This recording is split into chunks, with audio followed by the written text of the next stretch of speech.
मैं संजय डावरा आप सभी विद्यार्थियों का हार्दिक स्वागत करता हूं डावरा क्लासेज के इस ऑनलाइन प्लेटफॉर्म पर। सभी विद्यार्थियों को नमस्कार। एक बार जल्दी से भैया लाइव क्लास के साथ जुड़ जाइए।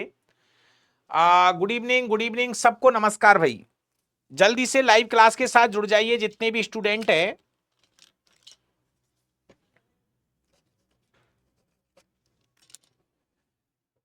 Hello hello hello hello. Shailesh भाई बहुत बढ़िया, सबको नमस्कार।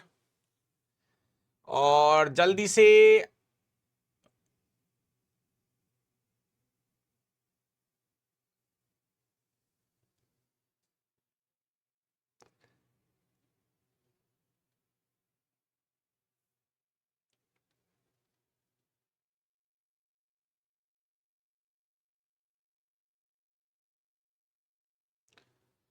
चलिए। आज और हमने ऐसा प्लान किया है कि कुछ भी मत छोड़िए, मतलब समझने की कोशिश करिए। सर स्टार्ट नहीं हो रही है, क्लास ही तो चल रही है, स्टार्ट क्यों नहीं हो रही है? देखिए दोस्तों, हमारा जो टॉपिक चल रहा था उस टॉपिक का जो नाम है वो है हमारा टिश्यू।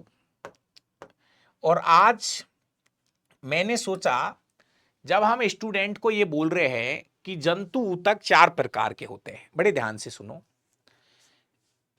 तो जब स्टूडेंट को हमने ये बोला कि भाई जंतु ऊतक 4 प्रकार के होते हैं, नंबर 1 उपकला ऊतक, ये हमको भी पता है कि क्वेश्चन तो उपकला ऊतक से ही आना है। 99% क्वेश्चन जंतु ऊतकों में से यदि क्वेश्चन आएगा तो वो उपकला ऊतक से आएगा, जहां तक हमारा ऐसा मानना है। फिर हमने सोचा कि जब उपकलाई पढ़ा दिया तो संयोजी ऊतक को और पढ़ा दो, ताकि बच्चों को यह पता लग जाए कि गुरुजी संयोजी ऊतक के भी 3 प्रकार है। अब जैसे पढ़ा है तो थोड़ी सी अपने आप को कॉन्फिडेंस भी आया है कि गुरुजी संयोजी ऊतक के 3 प्रकार है। नंबर 1 वास्तविक संयोजी ऊतक, नंबर 2 कंकालीय संयोजी ऊतक, और नंबर 3 आपका तरल संयोजी ऊतक। क्लियर हो गया? इससे यह कॉन्फिडेंस आया कि कोई आपसे यह पूछे कि टेंडन या कंडारा, एक शब्द आया था टेंडन या कंडारा और एक शब्द आया था लिगामेंट, है तो ये संयोजी ऊतक, लेकिन कौन से है ये? वास्तविक संयोजी ऊतक है। ये है वास्तविक संयोजी ऊतक। उनके भी मैंने 5 प्रकार पढ़ाए थे। तो हल्का सा अपने माइंड में इन चीजों को सेट करो ताकि और पावरफुल बन जाओ आप। फिर मैंने ये कहा है कि भाई कंकालीय ऊतक में हम 2 चीजों के बारे में पढ़ते हैं, अस्थि और उपास्थि। तो आपको पूरा अस्थियों वाला चैप्टर हमने पढ़ाया है, पूरा उपास्थि के बारे में समझाया है। इसके बाद में मेरे भाई अगर कोई नया स्टूडेंट है तो आप सभी भाइयों से कहूंगा, आप पहले जंतु विज्ञान का पहला चैप्टर देखो, वहां से शुरू करना प्लीज। हर दिन कह रहा हूं ये बात। नया स्टूडेंट्स डायरेक्ट क्लास मत देखिए, आपसे पर्सनली निवेदन है, पहले आप जंतु विज्ञान का पहला चैप्टर पढ़ता हुआ आइए। पूरी जंतु विज्ञान पढ़ो, फिर वनस्पति विज्ञान पढ़ना, तब आपको चीजें बहुत बेहतर से समझ में आएगी, क्योंकि यहां पर वो चीजें काम में आएंगी। तो इसलिए जो नए स्टूडेंट है उनको मैं प्लीज रिक्वेस्ट करूंगा कि मैंने नंबर लगा रखा है जंतु विज्ञान में, नंबर 1, नंबर 2, नंबर 3, ऐसे नंबर बाय टॉपिक पढ़ते आओ, तब आपको यहां आके वो चीजें समझ में आने लगेगी। फिजिक्स में भी मैं नंबर डाल दूंगा टॉपिकों के ऊपर, केमिस्ट्री में भी नंबर डाल दूंगा। समय निकालो, एक एक 2-2 घंटे की वीडियो फिजिक्स और केमिस्ट्री में भी देखना स्टार्ट कर दो। अब बात को सुने भाई।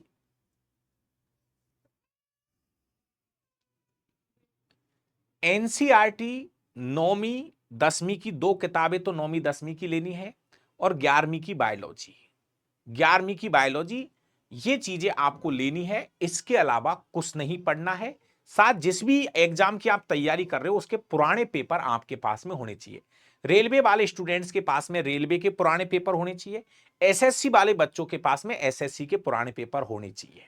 अब सुनिए दोस्तों, संयोजी ऊतक कंप्लीट हुआ तो हमारे पास 2 ऊतक और बच गए, एक पेशीय ऊतक और एक तंत्रिका ऊतक। मैं अगर 100% आपसे बात करूं, ये जो पेशीय ऊतक है इसके बारे में मैं आज समझा रहा हूं आपको, तंत्रिका ऊतक के बारे में भी समझा रहा हूं। बाकी का ये चीज वही है जो मैं आपको पढ़ा चुका हूं, लेकिन फिर भी थोड़ा सा इन दोनों ऊतकों को आज की क्लास में समझा देता हूं, ताकि ऐसा नहीं लगे कि गुरुजी ने कोई चीज छोड़ दी। तो अब आज की क्लास में हम मेनली शुरू करने जा रहे हैं पेशीय ऊतक को। आज की क्लास में हम शुरू करने जा रहे हैं पेशीय ऊतक। ये तीसरा प्रकार का ऊतक है मस्कुलर टिश्यू। नंबर 1, पेशीय ऊतक जो है ये भ्रूणीय मीजोडर्म से इसकी उत्पत्ति होती है। अगर कोई पूछे आपसे, मैं बार बार बता चुका हूं, हमारे शरीर का हर एक अंग इन 3 लेयरों से मिलकर बना है। हमारे शरीर का हर एक अंग इन 3 लेयरों से मिलकर बनता है।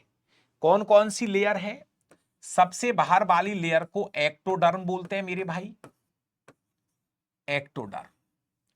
बीच वाली लेयर को हम मीजोडर्म बोलते हैं, और सबसे अंदर की लेयर को हम एंडोडर्म बोलते हैं, एंडोडर्म। थोड़ा समझिए दोस्तों, हमारा जो शरीर है, आपको मैंने बताया था कि सबसे पहले एक शब्द हुआ करता है शुक्राणु, और एक शब्द हुआ करता है अंडाणु। शुक्राणु और अंडाणु जब आपस में मिलते हैं तो युग्म नज का निर्माण होता है, जाइगोट का निर्माण होता है। दोस्तों, ये जाइगोट से धीरे धीरे ये 3 लेयरें तैयार होती है। ये जो जाइगोट होता है, इससे ये एक्टोडर्म, मीजोडर्म और एंडोडर्म की 3 लेयर बनती है, और इन्हीं तीनों लेयरों से शरीर का हर एक अंग का निर्माण होता है। शरीर के हर एक अंग का निर्माण इन 3 लेयरों से ही हो रहा है। अभी बात मस्कुलर टिश्यू की चल रही है, पेशीय ऊतक। तो इनका निर्माण जो होता है वो भ्रूण की कौन सी लेयर से होता है, कौन सी झिल्ली से होता है, कौन सी भित्ति से होता है? सही जवाब होगा मीजोडर्म। दोस्तों, ये जो पेशियां होती है ना हमारे शरीर में, ये शरीर का लगभग 50% भाग बनाती है। सही जवाब 40 से 50%। 40 से 50%, 40 को ही टिक करना, यदि आए तो 40 को टिक करना। यह क्वेश्चन हमारी रेलवे में आया हुआ है, ध्यान से सुनिए दोस्तों। आपको पता होगा हमारे शरीर में 639 पेशियां पाई जाती है। क्लियर है? ये तो हमारे शरीर में 639 पेशियां पाई जाती है दोस्तों। और ये पेशियां जो है ना, पेशियां मांसपेशियां, वास्तविकता ये है, अभी कुछ भाई यूट्यूब से भी देख के आए होंगे, यूट्यूब पर जो क्लास ले रहा था, वास्तविकता ये है हल्की सी तबीयत में वो ताकत नहीं है, पूरी ताकत नहीं है, कहीं ना कहीं हल्की सी कमजोरी महसूस हो रही है। अब वो मौसम की वजह से, बरसात में भीगना। और आपको ये बता दूं, जो भी स्टूडेंट्स है, प्लीज आपके लिए मैं भगवान की दया से एक छोटी सी सरकारी नौकरी करता हूं। मतलब जो स्टूडेंट यूपी बिहार से है या कहीं बाहर से है, तो हम राजस्थान के अंदर वरिष्ठ अध्यापक, मतलब 2nd ग्रेड के पद पर मैं हूं। और सारे दिन स्कूल में ईमानदारी के साथ, ऊपर वाला देखता है, उतनी मेहनत करता हूं छोटे बच्चों के साथ। मतलब 6ठी से लेके 10वीं तक, और 11वीं 12वीं की अभी टीचर नहीं है, तो 11वीं 12वीं को भी मैं ही पढ़ा देता हूं। तो मतलब ये मान के चलिए वहां पर हम 6 घंटे रहते हैं। और ये भगवान का वो है कि हम उन छोटे बच्चों के साथ भी उतनी मेहनत करना चाहता हूं कि उनको लगे, और जहां भी पढ़ाता हूं बहुत अच्छे से सभी मतलब है ना, जो बहुत अच्छा प्यार मिलता है। और सबसे बड़ा प्यार है मेहनत। वो पीडीएफ का मैंने देख लिया है, उसको मैं डलवा दूंगा, जंतु ऊतक का चैप्टर नंबर 2 की पीडीएफ में लगवा दूंगा अभी। तो ये है, तो सारे दिन स्कूल में मेहनत करते हैं। पहले क्या है, अभी गर्मियों की छुट्टियां थी, उसमें तो क्या ताकत थी, तो पूरे दमखम। अब क्या थोड़ी सी, तो जब कोई आदमी 6 घंटे 7 घंटे काम करेगा, तो चाहे आप हो चाहे मैं हूं, हल्की सी थकान महसूस होती है। और आज पता नहीं कैसे शरीर में, मुंह में हल्के से छाले थे, इसलिए यूट्यूब पर भी मामला थोड़ा सा मेरा ऐसा ढीला रहा था, मतलब ताकत नहीं थी। वो ताकत हो रही है ना, दहाड़ने वाली जो ताकत थी वो नहीं थी। तो यही है, और कोई नहीं, थोड़ा सा मेरा ये था, तबीयत सही होगी तो और क्लासों को अच्छे से अपडेट करेंगे। बाकी का थोड़ा सा मैं ये है कि मतलब मेरे पास आज वो एनर्जी नहीं है जो और दिन थी। फिर भी कोशिश करूंगा हर एक लाइन बेहतर से समझ में आए। और दोस्तों, ईमानदारी जीवन का सबसे बड़ा खेल है। आपको मैं एक ही बात बोलूंगा कि 9वीं 10वीं को तो पढ़ना ही, 11वीं की बायोलॉजी का सहारा लेना। और आपको मैं फिर बार बार कहता हूं, चीजें याद रहनी चाहिए भाई। चीजें पढ़ते तो बहुत है लेकिन चीजें याद नहीं रहेगी। तो प्लीज आपसे मैं बार बार कहूंगा, दिलकुश भाई, हाँ भाई दिलकुश, है ना, तो बार बार एक ही चीज कहूंगा मेरे भाई, जो चीज मैं पढ़ा रहा हूं, फिजिक्स केमिस्ट्री के नोट्स आपके पास पहुंच चुके हैं, बायोलॉजी के भी जल्दी पहुंच जाएंगे। चीजों को याद करो यार, दुनियादारी से हटो और दिन भर में चीजों को बोलो आपस में। जैसे अभी मैं अभी यूट्यूब पर गाजर पढ़ा रहा था, तो गाजर को, गाजर यार मिलती है, ऐसे नहीं है नहीं खाइए, मूली है, गाजर है, शकरकंद है। तो जब भी वो चीज आपके हाथ लगे तो उनके बारे में बोलो कि यार ये गाजर है। पहली बात तो यार ये गाजर, सब कुछ उसके बारे में थोड़ा सा, उससे क्या चीजें क्लियर हो जाएंगी। गाजर में जड़ें कैसी है, ये वास्तव में जड़ें है या तना है, वो बात क्लियर करो चीजों को।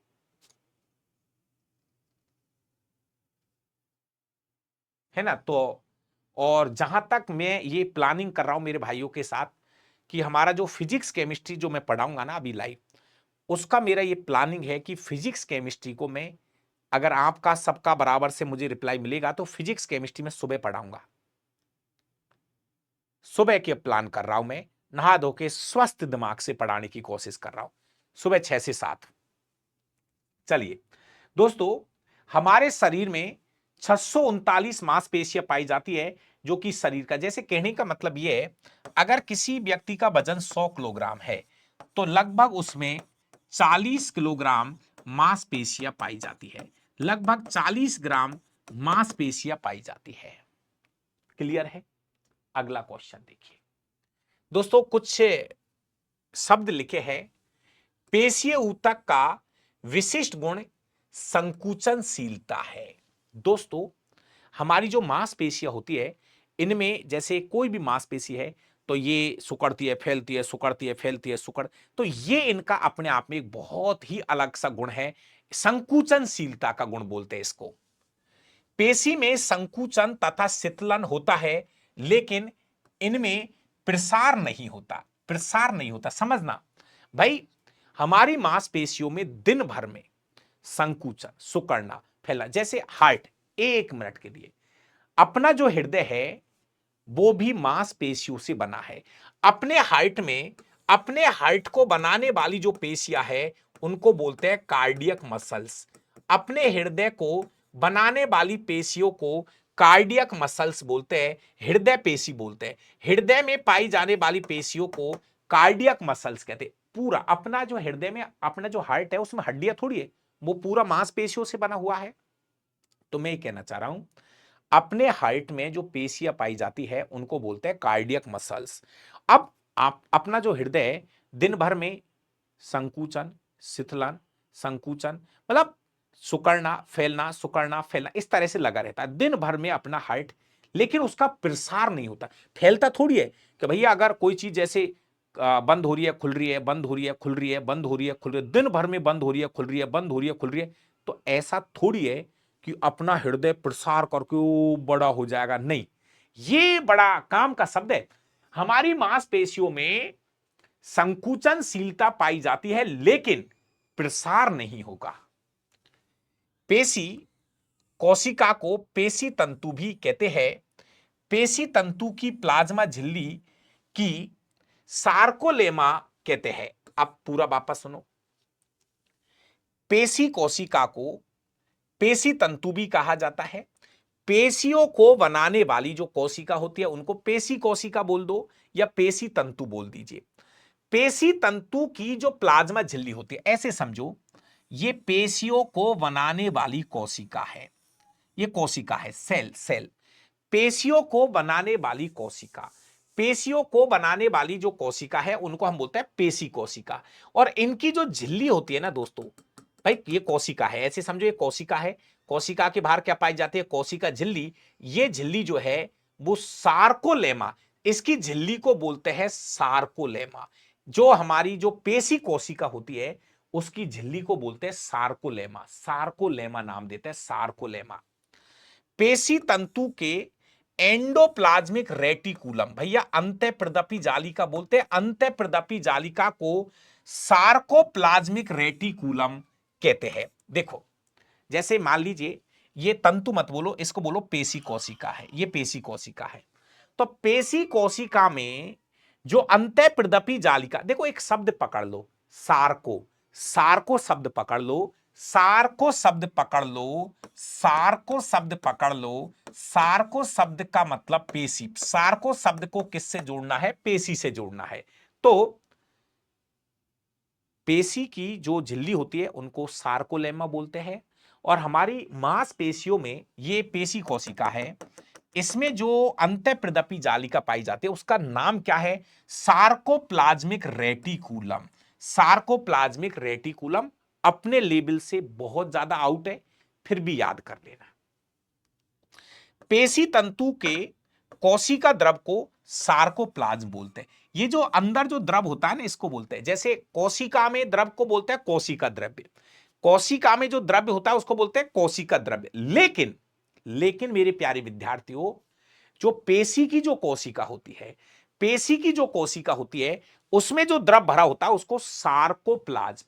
एक शब्द पकड़ लीजिए, सार्को, सार्को, सार्को, सार्को शब्द पकड़ लीजिए।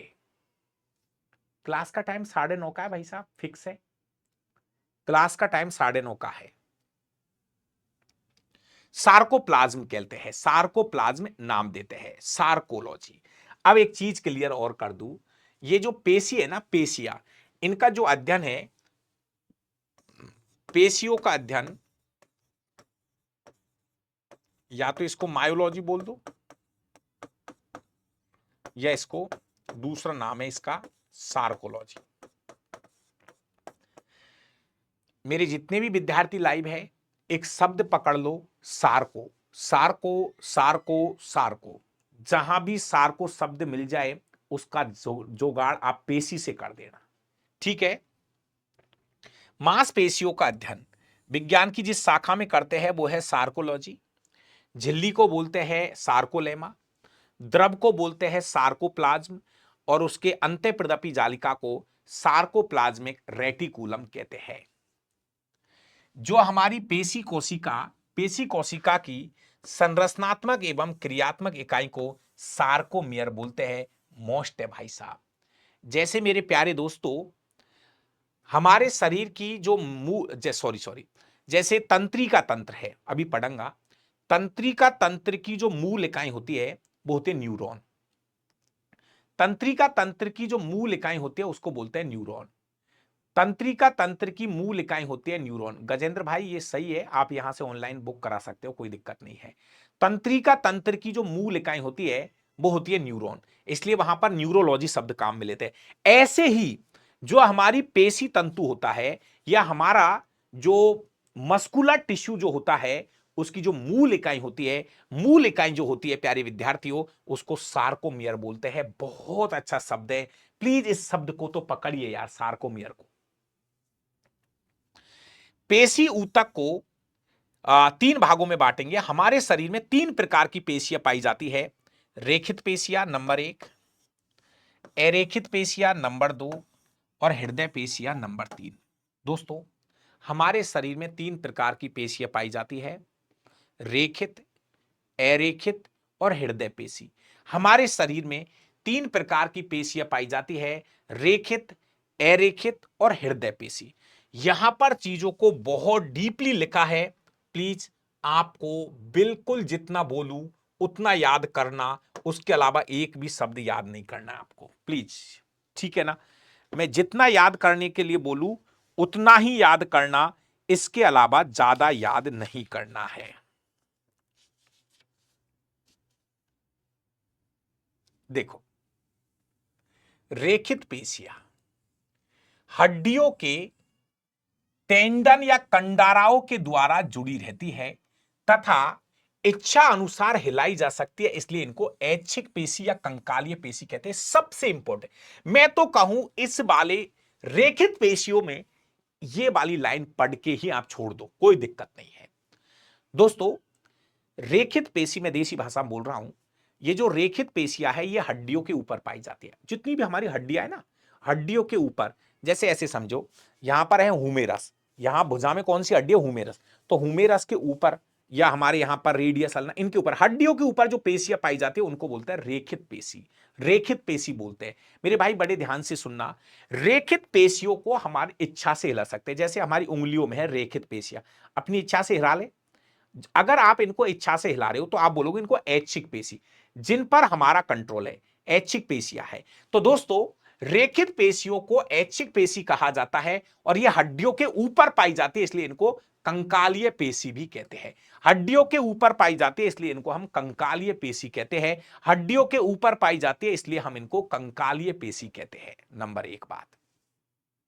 और हड्डियों को मांसपेशियों से जोड़ने वाली संरचना, जैसे ये हड्डियां है, ये आपकी बोन है, हड्डियों को, ये हमारी मांसपेशियां हैं, हड्डियों को मांसपेशियों से जोड़ने वाली संरचना को टेंडन या कंडारा कहते हैं। हड्डियों को मांसपेशियों से जोड़ने वाली संरचना को बताया था, बहुत अच्छा शब्द है।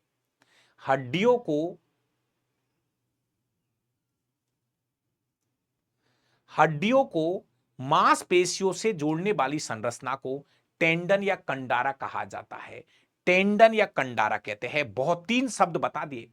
रेखित पेशी बोले तो ऐच्छिक पेशी, रेखित पेशी बोले तो कंकालीय पेशी। रेखित पेशी आपकी किससे, हड्डियों को मांसपेशियों से जोड़ती है, टेंडन या कंडारा। हड्डियों को मांसपेशियों से कौन जोड़ता है, टेंडन या कंडारा। अब यहां से आगे आपको कुछ नहीं पढ़ना है, यहां से आगे अपने काम की चीजें नहीं है प्लीज। प्रत्येक पेशी तंतु पर क्रमशः गहरे ए आई पट्ट होते हैं। पट्ट के मध्य में एक गहरी जेड रेखा उपस्थित होती है। ए डिस्क को दो भागों में बांटने वाली पतली हैंसन की डिस्क या एम रेखा नहीं पढ़नी है। दो जेड डिस्कों के बीच के भाग को सार्कोमियर बोलते हैं। पेशी तंतु की कार्यात्मक इकाई सार्कोमियर, मैंने पहले आ चुका है, ये सब तो मत पढ़ना।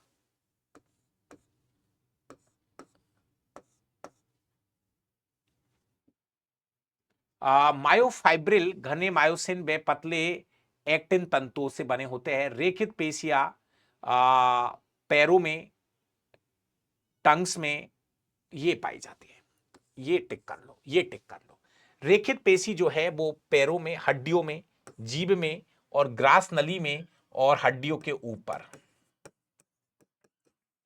हड्डियों के ऊपर पाई जाती है। बस जितना बोला उतना पढ़ना है। नंबर 2 आ रही है हमारे पास में अरेखित पेशी। अरेखित पेशी इनको स्मूथ मसल्स भी बोलते हैं। हमारी इच्छा के नियंत्रण में नहीं होती है, इसलिए इनको अनैच्छिक पेशियां कहा जाता है। इन वॉलंटरी मसल्स। दोस्तों अरेखित पेशी जिन पर हमारा कंट्रोल नहीं है, जैसे ऐसे समझो अपना आमाशय, तो हमारे आमाशय की जो पेशियां है हम उनको रोक सकते हैं, नहीं रोक सकते, वो अपनी इच्छा से चल रही है। तो वहां पर है अरेखित पेशी, जिन पर हमारा कोई कंट्रोल नहीं है, वो अपनी इच्छा से काम कर रही है, उनको बोलते हैं अरेखित पेशियां, बोले तो अनैच्छिक पेशियां। अगली लाइन ये सही है। अरेखित जो पेशियां होती है पतली होती है, लंबी होती है, तुर्की रूपी होती है। तंतु में पेशियां कोशिकाओं की बनी होती है। प्रत्येक पेशी कोशिका में सार्कोलेमा, झिल्ली का नाम है, द्वारा घिरा केंद्रक युक्त सार्कोप्लाज्म पाया जाता है। ये चर्चा पहले ही हो चुकी है। हमारे जो पेशी जो कोशिका होती है, पेशी कोशिका की झिल्ली को क्या कहा जाता है, सार्को झिल्ली को सार्कोलेमा, झिल्ली को क्या बोलते हैं, सार्कोलेमा। और इसके द्रव को क्या कहा जाता है, सार्कोप्लाज्म। द्रव को क्या कहा जाता है? सार्कोप्लाज्म कहा जाता है। ये तो पढ़ा ही चुके हैं। ये पेशियां स्वायत्त तंत्रिका तंत्र, अच्छा बात है। अब ये शब्द आप पहले ही पढ़ के आ गए। तंत्रिका तंत्र को 3 भागों में बांटा था, केंद्रीय तंत्रिका तंत्र, परिधीय तंत्रिका तंत्र और स्वायत्त तंत्रिका तंत्र। ये पेशियां स्वायत्त तंत्रिका तंत्र के कंट्रोल, नियंत्रण में एक निश्चित लय में संकुचित होती रहती है। इसको ऐसे कह सकते हैं, जो हमारी अरेखित पेशियां है ना मेरा भाई, अरेखित जो पेशियां है उनको कंट्रोल करने का जो काम करती है वो करता है स्वायत्त तंत्रिका तंत्र। स्वायत्त तंत्रिका तंत्र। गजेंद्र सिंह जी थैंक यू भाई, आप सभी को।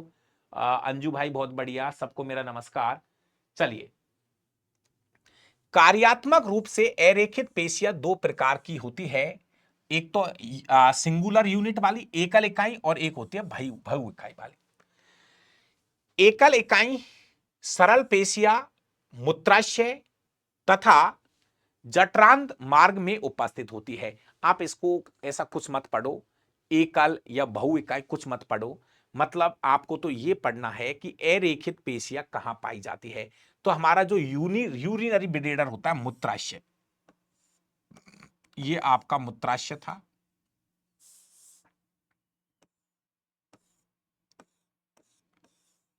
ये था मूत्राशय। तो ये हमारा जो मूत्राशय होता है वो अरेखित पेशियों से मिलकर बना होता है। और जठर जठर गैस्ट्रिक, हमारा जो आहार नाल होता है, कहने का मतलब जो आमाशय के अंदर जो पेशियां होती है वो भी आपकी अरेखित पेशियां होती है। तीसरे नंबर की पेशी है कार्डियक मसल्स। मेरे प्यारे प्यारे विद्यार्थियों, हृदय पेशी जो है अपवर्तनीय रूप से हृदय की दीवारों में पाई जाती है। मतलब मैं सीधी भाषा में बात करूं तो हृदय पेशी केवल और केवल हृदय में पाई जाती है, इसके अलावा ये पेशी कहीं नहीं होती है। कार्डियक मसल्स, हृदय पेशी केवल और केवल हृदय में पाई जाती है, इसके अलावा ये कहीं भी नहीं होती है।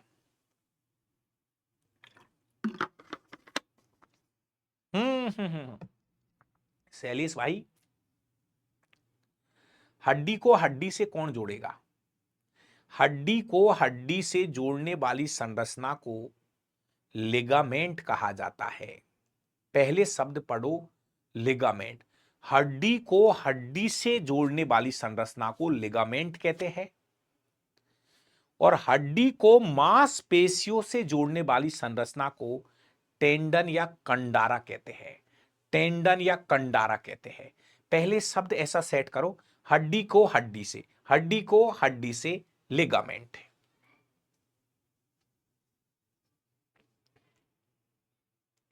ऐसे याद कर लो, हड्डी को हड्डी से क्या है? स्नेह है। हड्डी को हड्डी से प्यार होगा। हड्डी को हड्डी से क्या है? स्नेह है। हड्डी को हड्डी से क्या है? स्नेह है, मतलब स्नायु तंतु। हड्डी को हड्डी से कौन जोड़ता है? स्नायु तंतु। इंग्लिश नाम है लिगामेंट। ऐसे याद कर लो दोस्तों। ये जो है ना हृदय पेशी, ये अंतर्विष्ट डिम्ब में 2 तंतुओं के संधि स्थानों पर होती है। हृदय पेशी अपनी उत्तेजक लहर उत्पन्न करती है। लहर उत्पन्न करती है, मतलब मैं देखो क्या करने जा रहा हूं, मैं देखो क्या करने जा रहा हूं, मैं देखो क्या करने जा रहा हूं, मतलब ये चीजें पढ़नी नहीं है। एक शब्द है छोटा सा, हमारी जो मांसपेशियां है इनमें संकुचन की क्रियाविधि के ऊपर 1-2 लाइनें लिखी गई है। हमारी जो मांसपेशियों में, जैसे अपने हृदय की पेशियां है, उन वो बंद होती है, खुलती है। तो अपने हृदय की जो पेशियों में संकुचन की विधि के ऊपर 2-3 लाइनें लिखी है।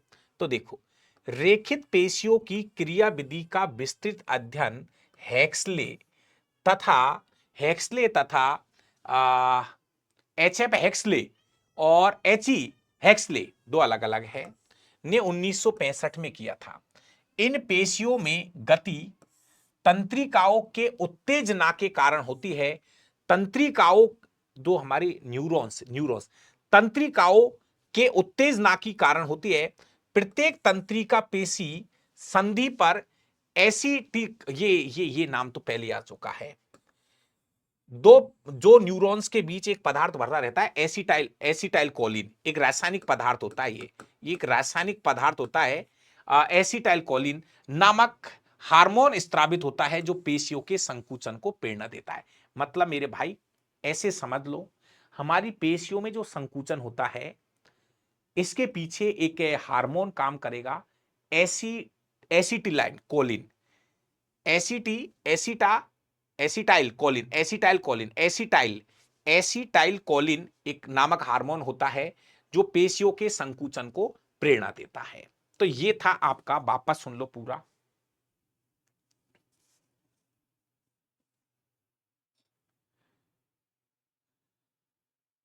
दोबारा सुनिए, हम पढ़ रहे हैं मस्कुलर टिश्यू, पेशीय ऊतक।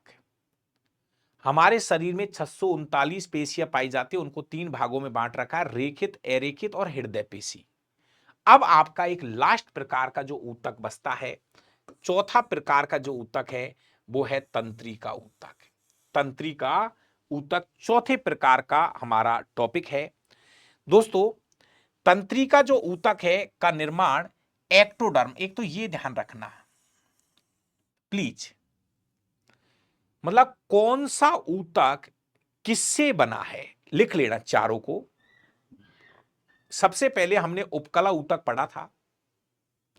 उपकला ऊतक का निर्माण तीनों स्तरों से होता है, एक्टोडर्म, एंडोडर्म और मीजोडर्म, तीनों लेयरों से बनता है। फिर हमने संयोजी ऊतक पढ़ा था जो कि मीजोडर्म से तैयार होता है। संयोजी ऊतक के बारे में पढ़ा था जो मीजोडर्म से बनता है। अभी हमने पेशियों का पढ़ाया है, वो भी मीजोडर्म से बनता है। और ये है हमारा तंत्रिका ऊतक, ध्यान रखना प्लीज। तंत्रिका ऊतक का जो निर्माण होता है वो एक्टोडर्म से होता है। तंत्रिका ऊतक में 2 प्रकार की कोशिकाएं, अर्थात तंत्रिका कोशिकाएं और न्यूरोग्लिया कोशिकाएं पाई जाती है। मेनली हम ये कह सकते हैं कि आपने एक नाम सुना होगा, न्यूरोलॉजी। तंत्रिका तंत्र का अध्ययन न्यूरोलॉजी कहलाता है। मतलब तंत्रिका तंत्र की जो मूल इकाई होती है वो न्यूरॉन होती है। तंत्रिका तंत्र की मूल इकाई क्या होती है? न्यूरॉन। कहने का मतलब ये जो तंत्रिका ऊतक है, तंत्रिका जो ऊतक है ये न्यूरॉन से मिलकर बना है। तंत्रिका ऊतक जो है ये न्यूरॉन से मिलकर बना है, न्यूरॉन कोशिकाओं से मिलकर बना है। मानव शरीर की सबसे लंबी कोशिका होती है न्यूरॉन, तंत्रिका कोशिका, तंत्रिका कोशिकाएं। तंत्रिका कोशिकाएं मिलकर तंत्रिका ऊतक बनाती है। तंत्रिका कोशिकाएं मिलकर तंत्रिका ऊतक बनाती है। दोस्तों, वैसे यहां यह लिखा है कि तंत्रिका ऊतक में 2 प्रकार की कोशिकाएं हैं। एक को तो हम जानते ही है, तंत्रिका कोशिकाएं बोले तो न्यूरॉन, और एक का नाम है न्यूरोग्लाया। ठीक है, आपको एक ही याद रखनी है, न्यूरॉन, तंत्रिका कोशिका, तंत्रिका कोशिका। अब इसमें आपको दोस्तों कुछ नहीं पढ़ के मैं आपको एक बार फिर कह रहा हूं कि मैं यहां पर एक लास्ट लाइन आपके लिए लिख रहा हूं। आपको न्यूरॉन के बारे में पढ़ना है, न्यूरॉन की संरचना पढ़नी है, न्यूरॉन की संरचना। मतलब ये जो हमारी तंत्रिका कोशिका होती है,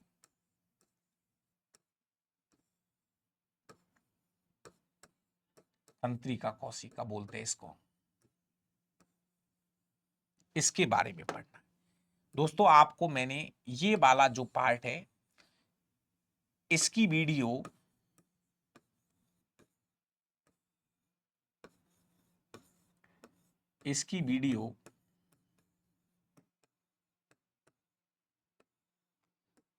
तंत्रिका तंत्र वाले टॉपिक में देखे, पहली वीडियो तंत्रिका तंत्र वाले टॉपिक में है। जैसे ही हम तंत्रिका तंत्र वाला टॉपिक पढ़ेंगे तो तंत्रिका तंत्र का जो पहला टॉपिक है तंत्रिका तंत्र की जो पहली वीडियो है ना, वो पूरे न्यूरॉन के ऊपर है। 1 घंटे पढ़ा है मैंने न्यूरॉन, 1 घंटे। थोड़ा सा मैं आपको यहां बोल दूं, ध्यान से सुनना दोस्तों। नंबर 1, न्यूरॉन की बात कर रहा हूं तो मैं कुछ क्वेश्चंस आपको वापस से याद दिला देता हूं। तंत्रिका तंत्र की मूल इकाई होती है न्यूरॉन। नंबर 1, ध्यान से सुनो। तंत्रिका तंत्र की मूल इकाई होती है न्यूरॉन। मानव शरीर की सबसे लंबी कोशिका होती है न्यूरॉन। न्यूरॉन में सेल डिवीजन या कोशिका विभाजन की क्षमता नहीं पाई जाती है। न्यूरॉन में कोशिका विभाजन की क्षमता नहीं पाई जाती है। न्यूरॉन में पुनरुद्भवन की क्षमता सबसे कम पाई जाती है। न्यूरॉन में पुनरुद्भवन की क्षमता, अपने आप को दोबारा बनाने की क्षमता सबसे कम पाई जाती है। न्यूरॉन 3 चीजों से मिलकर बना है। न्यूरॉन 3 चीजों से मिलकर बना है। न्यूरॉन 3 चीजों से मिलकर बना होता है। एक धागे नुमा संरचना याद करो, डेंड्रॉन्स। डेंड्रॉन्स, बीच वाले भाग को बोलते हैं साइटोन। बीच वाले भाग को बोलते हैं साइटोन और लंबे वाले भाग को बोलते हैं एक्सॉन। लंबे वाले भाग को बोलते हैं एक्सॉन। याद करवा रहा हूं शुरू से, जो अगर आप पढ़ के आए होंगे तो। दूसरी चीज दोस्तों, एक नाम आया था रेनबियर की संधि। 2 माइलिन आच्छादों के बीच, 2 माइलिन आच्छादों के बीच, भैया केवल रिपीट करवा रहा हूं, याद दिला रहा हूं, याद करो हनुमान जी महाराज, याद करो। 2 माइलिन आच्छादों के बीच एक गैप पाया जाता है जिसको रेनबियर की संधि कहते हैं। एक शब्द आया था रेनबियर की संधि। और 2 न्यूरॉन्स जहां पे जुड़ते हैं उसको नाम बोलते हैं सिनेप्स। 2 न्यूरॉन्स जहां पे जुड़ते हैं उसको बोलते हैं सिनेप्स। और उनके बीच में भरा होता है एक रासायनिक पदार्थ, एसिटिल कोलिन। एसिटिल कोलिन वो रासायनिक पदार्थ है जो 2 न्यूरॉन्स के बीच में भरा होता है। न्यूरॉन्स का काम होता है मेरे प्यारे प्यारे विद्यार्थियों, सूचनाओं का आदान प्रदान। सूचनाओं का आदान प्रदान करना न्यूरॉन्स का काम है। न्यूरॉन्स का काम है आवेग संचरण। आवेग संचरण, एक नाम बोला था आवेग संचरण। और आवेग संचरण में कौन हेल्प करते हैं? सोडियम और पोटेशियम के आयंस। सोडियम और पोटेशियम के आयंस जो है वो आवेग संचरण में सहायता करते हैं। आवेग संचरण की स्पीड क्या होती है मैंने बताया था। आवेग संचरण की जो स्पीड होती है, हमारे शरीर में सूचना जाने आने की जो स्पीड है वो 130 से 150 मीटर पर सेकंड होती है। मैं फिर बार बार एक ही चीज कहना चाह रहा हूं कि मैंने न्यूरॉन्स की 1 घंटे क्लास लगाई है। प्लीज वो न्यूरॉन्स या तंत्रिका कोशिकाएं मिलकर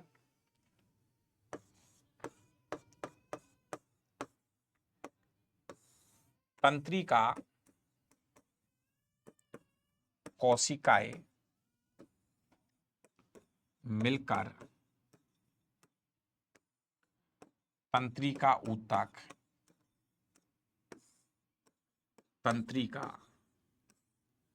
ऊतक का निर्माण करते हैं,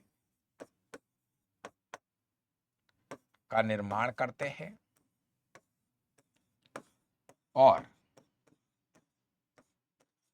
तंत्रिका ऊतक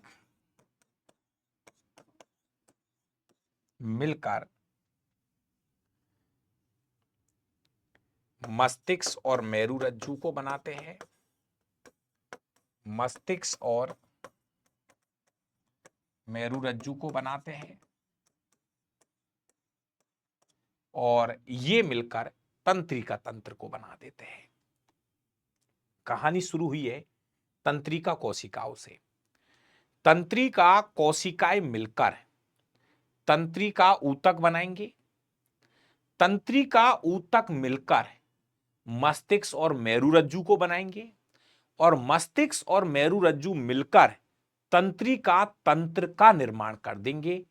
ये हमारा एक्यूरेट यहां पे आके 100% खत्म होता है टिश्यू वाला चैप्टर, ऊतक वाले। मैं एक मैसेज आपको डाल दूंगा, मैं कुछ दिन के अंदर आपको YouTube पर ऊतक के 100 क्वेश्चन करवाऊंगा। मैं कह रहा हूं 80 क्वेश्चन है मेरे पास। ऊतक वाले चैप्टर से लगभग 80 क्वेश्चन मैं कराऊंगा। आपसे यहां पर मैसेज डालूंगा कि भैया ऊतक वाले क्वेश्चन कर लो, तो YouTube से एक बार ऊतक वाले क्वेश्चन जरूर करना, 100% करना। और ये हमारा 100% टिश्यू वाला चैप्टर यहां पे कंप्लीट होता है। इसके बाद में दोस्तों अगला जो हमारा चैप्टर होगा उस चैप्टर का नाम होगा क्लासिफिकेशन, मतलब वर्गीकरण। क्लासिफिकेशन, वर्गीकरण दोस्तों ये हमारा अगला चैप्टर होगा।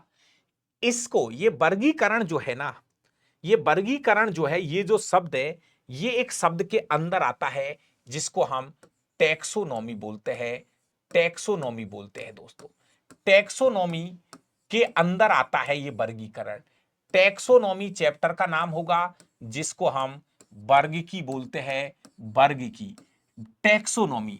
मेरे प्यारे प्यारे विद्यार्थियों में ये कहना चाहता हूं टॉपिक का नाम होगा टैक्सोनॉमी। और उस टैक्सोनॉमी के अंदर ऐसे समझ लेना कि टैक्सोनॉमी का दूसरा भाई है वर्गीकरण। मतलब टैक्सोनॉमी को आप क्लासिफिकेशन में बोल सकते हो, इसके अंदर हम वर्गीकरण वाली चीज पढ़ते हैं। मतलब अगर हम बात करें हमारे बाप का नाम क्या है तो टैक्सोनॉमी है, तो उनके बच्चों के नाम क्या है, वर्गीकरण है। ये एक ही चीज है।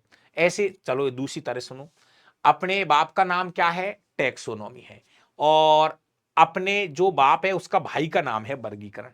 अपन नहीं, वापस सुनो, टैक्सोनॉमी बाप है और अपने पिताजी का भाई है दूसरा, पिताजी का भाई, तो दोनों पिताजी हो गए एक तरह से, ऐसे बोल लो, तो उसका वर्गीकरण है। मतलब टैक्सोनॉमी बोल लो या वर्गीकरण बोल लो, दोनों एक दूसरे के मतलब पर्यायवाची है, ऐसे समझ लीजिए। तो कहीं पे लिखा होता है वर्गीकरण और कहीं पे लिखा होता है टैक्सोनॉमी, लेकिन शुरुआत में हम शुरू करेंगे टैक्सोनॉमी शब्द से। और टैक्सोनॉमी के अंदर दो चीज पढ़ेंगे, पादप वर्गीकरण। यहां पर दो चीज पढ़ाऊंगा, एक होगा पादप वर्गीकरण, यह थोड़ा लंबा चलेगा ये चैप्टर, और दूसरा होगा जंतु वर्गीकरण। अगले दो चैप्टर ये है, समय लगेगा पादप वर्गीकरण और जंतु वर्गीकरण में। तो अगला जो हमारा टॉपिक है प्योर वनस्पति विज्ञान से जुड़ा होगा। पहले हम टैक्सोनॉमी मतलब प्लांट टैक्सोनॉमी, पादप वर्गीकरण को पढ़ेंगे, उसके बाद में जंतु वर्गीकरण को पढ़ेंगे। थैंक यू, बहुत बहुत धन्यवाद। और थोड़ी सी तबीयत ज्यादा अच्छी नहीं है, इसलिए सॉरी, आपसे माफी चाहता हूं। और अच्छे से कर लो, फिजिक्स और केमिस्ट्री की वीडियो को बार बार देखो। और आपको हर दिन मैं एक ही चीज कह रहा हूं भाई, ये बैच जंतु विज्ञान से शुरू हुआ है ऐसे मान लो, लेकिन ये बैच चलता ही रहेगा। जैसे आप टैक्सोनॉमी से जुड़िए, बहुत मजेदार है, 100% समझ में आएगी एक एक लाइन। तो जो अगर कोई विद्यार्थी नया है जो बीच में आके जुड़ता है, तो ऐसे मेरा तो ये कहना है कि भाई आप पहले जंतु विज्ञान की वीडियो देखो, फिर वनस्पति विज्ञान की वीडियो देखना। ये मेरा कहना है। जो स्टूडेंट बाद में देखता है, बीच में आके जुड़ता है, हाँ, इसके बाद में मैं फिजिक्स लाइव पढ़ाऊंगा, पढ़ो आराम से। फिर केमिस्ट्री लाइव पढ़ाऊंगा, पढ़ो आराम से। फिर बायोलॉजी चलती रहेगी, अब पढ़ो आराम से। बीच में से चीजें समझ में नहीं आएंगी। हाँ, अब आप भले कोई नए स्टूडेंट है, टैक्सोनॉमी से पढ़ लेना, आराम से समझ में आएगी, मतलब पादप वर्गीकरण और जंतु वर्गीकरण। थैंक यू आप सभी भाइयों को। बाकी का कल क्लास हो नहीं हो उसका मैसेज में डाल दूंगा। थोड़ी तबीयत में गिरावट है, जैसे अगली क्लास होगी मैसेज आ जाएगा। Thank you.